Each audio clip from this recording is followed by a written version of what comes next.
જ્યારે અહંકારની આંખો ખોલી મહાદેવનું દ્રશ્ય, કૃપાની કથા અને જય મહાકાલ. આજની આ શિવકથા દરેક એવા માતા પિતાએ કે જેઓ પોતાના સંતાનને ભવિષ્ય સુખ અને સલામતી માટે દિવસ રાત ચિંતા કરે છે. માતા પિતા પોતાના સંતાનોને સફળ જોવા માંગે છે. તેઓ ઈચ્છે છે કે તેમનું સંતાન ભણવામાં આગળ વધે, જીવનમાં મોટું નામ કમાય અને સુખી રહે. પરંતુ ઘણી વખત સફળતાની સામે માણસ જીવનમાં એક એવી વસ્તુ પ્રવેશી જાય છે જે ધીમે ધીમે બધું છીનવાઈ લે છે. એ વસ્તુ છે અહંકાર. આજે આપણે એવી જ એક કથા સાંભળવાના છીએ. આ કથા આપણને શીખવે છે કે મહેનત કરવી જરૂરી છે, જ્ઞાન મેળવવું જરૂરી છે, વિજ્ઞાન પર વિશ્વાસ રાખવો પણ જરૂરી છે. પરંતુ પોતાની સફળતામાંથી માતા પિતાના આશીર્વાદ, સંસ્કાર અને ઈશ્વરની પ્રત્યેની વિનમ્રતા કાઢી નાખવી એ જીવન અધૂરું બનાવી નાખે છે.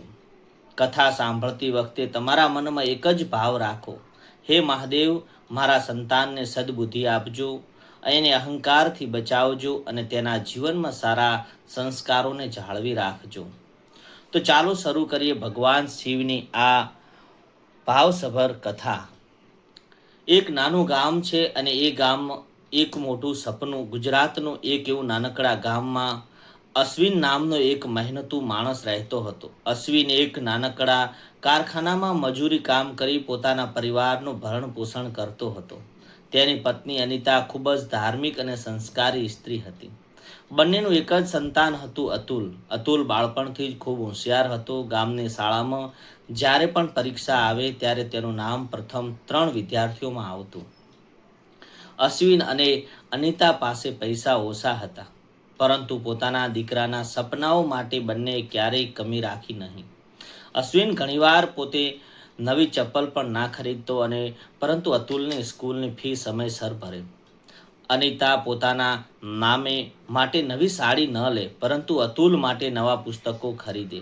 એક દિવસ અતુલે પોતાની માતાને પૂછ્યું, માતા, તમે મારા માટે આટલું બધું કેમ કરો છો? અનિતાએ હસીને કહ્યું, બેટા, સંતાનના સપના માતા પિતાનું પોતાનું સુખ રહેલું હોય છે.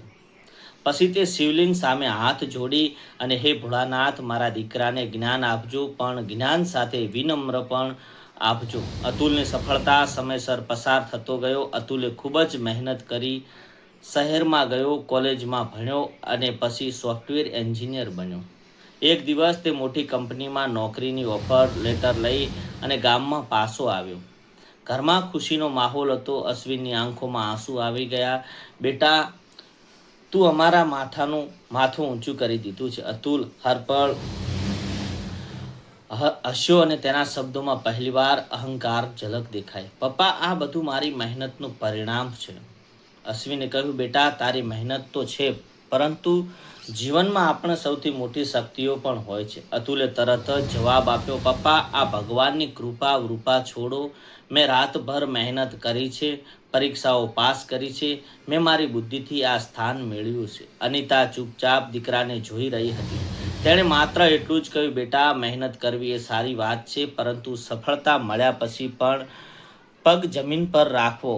અતુલ હસીને કહ્યું, માં, હવે દુનિયા બદલાઈ ગઈ છે. માત્ર પૂજા અને પ્રાર્થનાથી કાંઈ સફળ નથી થતું. અનિતાએ શિવલિંગ તરફ જોયું અને તેના હોઠ પર માત્ર એક જ શબ્દ હતો, મહાદેવ. શહેરમાં અતુલનું નવું જીવન. અતુલ શહેરમાં ગયો. થોડા જ વર્ષોમાં તેની કારકિર્દી ખૂબ જ ઝડપથી આગળ વધવા લાગી હતી. મોટો પગાર, મોંઘી કાર, આલિશાન ઘર, મોટી કંપનીમાં ઊંચું પદ અને તેની માટે એક બીજી વસ્તુઓ પણ મોટી થવા લાગી હતી, તેનો અહંકાર. હવે તેને ગામના લોકોનું ખૂબ વિચારવાવાળો લાગતો હતો. માતા પિતાની વાતો તેને જૂની લાગતી હતી અને ભગવાન વિશેની વાતો તેને અંધશ્રદ્ધા લાગતી હતી. એક રવિવારે તે ગામમાં આવ્યો અને સવારે અનિતા આંગણામાં પાર્થિવ શિવલિંગ બનાવી અને તેના પર જળ ચડાવી રહી હતી. અતુલે કોફીનો કપ લાંબો કરી અને હસ્યો અને કહ્યું, માં, તમે હજુ પણ આ બધું કરો છો? અનિતાએ કહ્યું, બેટા, આ મારા મનને શાંત કરે છે. અતુલ બોલ્યો, મન શાંત કરવું હોય તો મેડિસન કરો, પણ પથ્થરમાં પાણી ચડાવવાથી શું બદલે? અનિતા શાંતિથી બોલી, બેટા, હું પથ્થર પર પાણી નથી ચડાવતી, હું મારી શ્રદ્ધા અર્પણ કરું છું. અતુલ હસ્યો, માં, દુનિયા ચંદ્ર સુધી પહોંચી ગઈ છે અને હજુ સુધી શિવલિંગ પર પાણી ચડાવવામાં વાત કરો છો? પાછળ બેઠેલા અશ્વિને અખબાર નીચે મૂક્યું. અતુલ વિજ્ઞાનનો વિરોધ નથી કરતો, પરંતુ વિજ્ઞાન આપણને ઘણી બાબતો સમજાવે છે, જ્યારે શ્રદ્ધા આપણને ઘણી પરિસ્થિતિઓ સહન કરવાની શક્તિ આપે છે. અતુલ બોલ્યો, પપ્પા, મારી પાસે બુદ્ધિ છે, મને કોઈ અદ્રશ્ય શક્તિની જરૂર નથી. અનિતાએ માત્ર એટલું કહ્યું, બેટા, બુદ્ધિ પર ગર્વ ન કર, બુદ્ધિ તો ઉપયોગ કર. બંનેના મોટો ફરક છે. સફળતા વધી અને બંનેના સંબંધો ઘટ્યા. વર્ષો પસાર થયા. અતુલ હવે કંપનીમાં મોટો અધિકારી બની ગયો હતો. તેને એક મોટો એવોર્ડ મળ્યો અને ઘરે પાર્ટી રાખવામાં આવી. એક મિત્રે કહ્યું, અતુલ, તું તારી સફળતા ખરેખર મોટી છે. ભગવાનની કૃપા છે તારા પર. અતુલ તરત હસી બોલ્યો, કૃપા નહીં, મહેનત. બધા ચૂપ થઈ ગયા. અશ્વિન ધીમેથી કહ્યું, બેટા, મહેનત તારી છે, પરંતુ જીવનમાં મળેલી દરેક તક માત્ર માણસના હાથમાં નથી હોતી. અતુલ હસ્યો અને ગુસ્સે થઈ ગયો અને પપ્પા, હારી ગયેલા લોકો પણ ભાગ્યા અને ભગવાનની વાત કરે છે. સફળ માણસ પોતાનું ભાગ્ય પોતે લખે છે. આ શબ્દ સાંભળી અનિતાની આંખો ભીની થઈ ગઈ. તે બોલી, બેટા, સફળતા તને ઊંચે લઈ જાય છે, સારું છે, પરંતુ એટલો ઊંચો ન જઈશ કે તને પોતાના માતા પિતા નાના દેખાવા લાગે. અતુલ કોઈ જવાબ આપ્યા વગર ઘર ચાલ્યો ગયો. પૈસા આવ્યા, પરંતુ સુખ ઓછું થયું. અતુલ હવે ખૂબ જ પૈસા કમાતો હતો. દર મહિને માતા પિતાને ખાતામાં પૈસા મોકલતો, પરંતુ ઘરે જતો નહીં. અનિતા ફોન કરતી, બેટા, આ વખતે શ્રાવણનો સોમવાર છે, એ વખતે આવી જજે. અતુલ કહેતો, માં, મને સમય નથી. બેટા, તારી ખૂબ જ યાદ આવે છે. અને અનિતા ચૂપ થઈ જતી હતી, કારણ કે માતાએ પૈસા નહીં, દીકરાનો સમય જોઈતો હતો. ગામના મંદિરમાં વાતોમાં એક ગામમાં જૂના શિવ મંદિરને જીર્ણોદ્ધાર થવાનું હતું. ગામના વડીલો અતુલને મળવા શહેર ગયા. બેટા, મંદિરની છત તૂટી ગઈ છે. ગામના લોકો પાસેથી ક્ષમતા પ્રમાણે સહયોગ કરી રહ્યા છે. તું પણ થોડું દાન કર. અને અતુલ પોતાના કેબિનમાં બેઠો. તેણે કહ્યું, કાકા, હું ટેક્સ ભરું છું, એ જ મારું યોગ્ય દાન છે. વડીલો દુઃખી થઈ અને પૂછ્યું, બેટા, બાળપણમાં તું આ જ મંદિરમાં માથું ટેકતો હતો. અતુલે કહ્યું, કાકા, એ બાળપણ હતું, હવે હું વ્યવહારિક જીવનમાં જીવું છું. વડીલે કોઈ દલીલ ન કરી અને જતા પહેલાં માત્ર એટલું કહ્યું, બેટા, માણસ દુનિયા જીતી શકે, પરંતુ પોતાના મનને હારી જાય તો એ જીત અધૂરી છે. જીવનનો મોટો વળાંક આવે છે, સમય કોઈને અટકતો નથી. એક સમયે અતુલની ઓફિસમાં ખૂબ જ મોટો પ્રોજેક્ટ ચાલી રહ્યો હતો. એ જ સમયે ગામમાંથી ફોન આવ્યો. તેની માતા અનિતા રડી રહી હતી. બેટા, તારા પપ્પા અચાનક પડી ગયા છે. અતુલ ગભરાઈ ગયો. ડૉક્ટરને કહે છે કે હાલત ગંભીર છે અને તેને શહેરની મોટી હોસ્પિટલમાં લઈ જવા પડશે. અતુલ તરત જ હોસ્પિટલ પહોંચ્યો અને તેના પિતા આઈસીયુમાં હતા. અતુલ ડૉક્ટર પાસે ગયો. ડૉક્ટર, પૈસાની કોઈ ચિંતા નથી, દુનિયાના બેસ્ટ સારવાર આપો. ડૉક્ટર કહ્યું, અમે પૂરો પ્રયત્ન કરી રહ્યા છીએ, પરંતુ શરીર પોતાની મર્યાદા હોય છે, ત્યારે તેમને દવાઓ એટલી જ આપી અને લોકોને જરૂર છે. અતુલ પહેલીવાર નિઃશબ્દ થઈ ગયો હતો. હોસ્પિટલની એ રાત્રે જ્યારે હોસ્પિટલમાં કોરિડોરમાં શાંતિ હતી, ત્યારે અનિતા એક ખૂણામાં બેઠી અને રુદ્રાક્ષની માળા ફેરવી રહી હતી. અતુલ ગુસ્સાથી બોલ્યો, માં, અહીં પણ તમે આ જ કરો છો? અનિતાએ આંખો ખોલી. બેટા, કારણ કે અત્યારે મારા હાથમાં દવા નથી, પૈસા નથી અને કોઈ ઉપાય નથી. મારી પાસે માત્ર પ્રાર્થના છે. અતુલે કહ્યું, મેં બેસ્ટ ડૉક્ટરને બોલાવ્યા છે, લાખો રૂપિયાનો ખર્ચ કરી રહ્યો છું. અનિતા ધીમેથી બોલી, પૈસા દવા ખરીદી શકે છે બેટા, પરંતુ જીવનની ખાતરી ખરીદી શકતી નથી. આ શબ્દો અતુલના મનમાં ઉતરી ગયા. પિતાની આંખો ખુલી. થોડીવાર આઈસીયુની બહારથી નસ બહાર આવી. પેશન્ટને થોડીવાર માટે હોશ આવ્યો છે. પરિવારને કોઈ વ્યક્તિને અંદર જઈ શકે છે. અતુલ અંદર ગયો. અશ્વિન ખૂબ જ નબળા હતા. તેને ધીમેથી આંખો ખોલી સામે અતુલને જોયો. તેના હોઠ પર અળું સ્મિત હતું. અતુલ પિતાને હાથ પકડી અને પહેલીવાર રડી રહ્યો હતો. પપ્પા, હું અહીં. અશ્વિને ધીમેથી કહ્યું. બેટા, તું હવે બહુ મોટો માણસ બની ગયો છે. અતુલ રડતો બોલ્યો, પપ્પા, મને માફ કરી દેજો. અશ્વિનનો હાથ દબાવ્યો. અને મારે તમારી પૈસાની નહોતા માગ્યા બેટા, મારે તારા સમય માગ્યો હતો. આ શબ્દો અતુલના હૃદયને ચીરી ગયા હતા. અશ્વિન આગળ કહ્યું, તારી મહેનત પણ તને હંમેશા ગર્વ હતો, પણ તું જ્યારે કહેતો હતો કે તને કોઈની જરૂર નથી, ત્યારે અમને ડર લાગતો હતો. અતુલના આંસુ રોકાતા ન હતા. અહંકાર તૂટ્યો. તે રાત્રે અતુલ હોસ્પિટલની બહાર એકલો બેઠો હતો. તેની પાસે કરોડો રૂપિયા, મોટું પદ, મોટી કાર અને મોટું ઘર હતું, પરંતુ તેને ક્ષણ સમજાયું કે પોતાના પિતાને હાથ પકડીને બેસવામાં તેની જે પાસે સમય નહોતો તે પહેલીવાર સમજાયું. મહેનત સફળતા આપી શકે છે, પરંતુ સફળતાનો અર્થ શું છે? સંસ્કાર શીખવે છે.